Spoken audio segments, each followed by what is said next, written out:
How do I help people to feel safe to express themselves and collaborate openly? It's certainly true that it's a sign we're working well with others if everybody is collaborating together and everybody feels they can express themselves. And I guess that's what we hope for in our communities generally. And it's certainly helpful to a community group who's trying to make things happen in a community. So this is a really understandable question, and it's really at the heart of working well with others.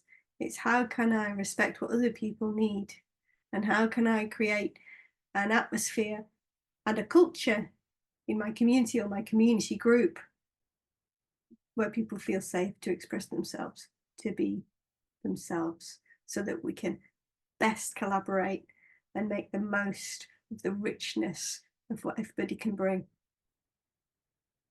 So there's something really practical that we can do when it comes to creating an environment or a group that feels safe for everybody.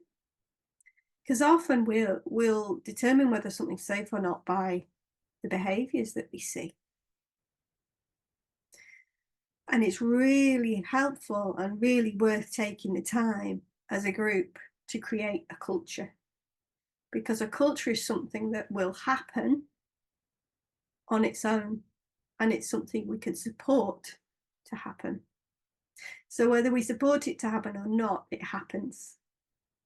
But the quality and the nature of a culture, of a group or a community, is enhanced when it's done consciously, when it's done intentionally. So when I mean culture, what I mean is the behaviours that we agree together are helpful for us, and also those that might get in our way, that might cause challenges or conflict or problems or misunderstandings. Because when we air all of that and we have those conversations and we understand which behaviours have what effects and are interpreted in what ways by each other, we just have better understanding of each other, which means that people can show up as they are. They're free to express themselves. They're free to be themselves. So I really encourage creating a culture.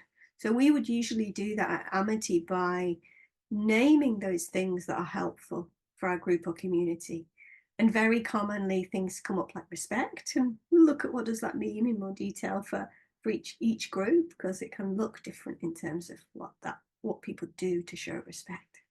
Things like have fun, be on time, do what you say you're going to do, share responsibility, enjoy each other's company, value each other's contributions. These things come through in conversations about what behaviours are helpful for us as a group.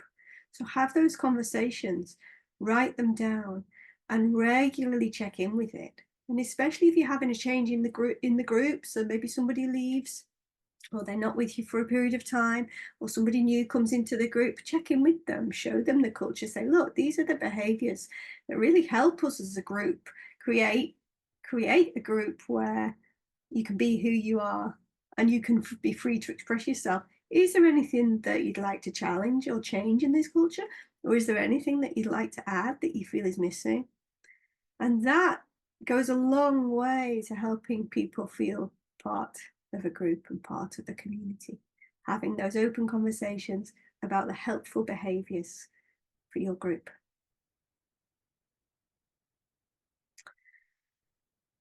Now, the other thing that's really helpful to know when we want to feel safe, or we want to create an experience that feels safe for other people, is that there's a difference between the fact of safety and the experience of safety.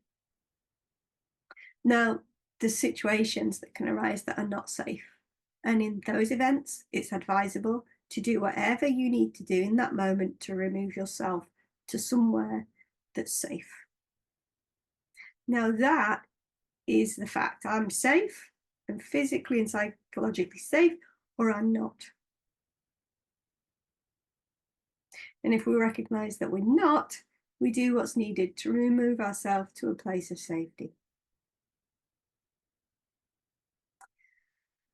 So when it comes to our experience of being safe, of feeling like this is an environment or a place where I can speak up, where I can take part, where I can bring the whole of myself. Now, that's an internal experience for each individual. So we may be experiencing within ourselves that we're unsafe, but actually we're not at risk of harm. So what do we do? What do we do when we're feeling unsafe, but we're not actually at risk? Well, first of all, we can recognize that that experience of not feeling safe is ours, it's within us. And then it's really helpful to know that that feeling is coming from an attachment to a thought that I'm not safe. And we can have any number of thoughts in any moment, but it's not objectively true that we're unsafe in that moment. So where can we go to go beyond that thinking of feeling unsafe? Well, we can go to our deeper wisdom, our deeper intelligence. And that's the same intelligence that when we are in unsafe circumstances, gives us what we need to get out of them. Brings to us the ideas and the possibilities of removing ourselves. And it's that same wisdom that's available to us to go, I'm not feeling safe right now.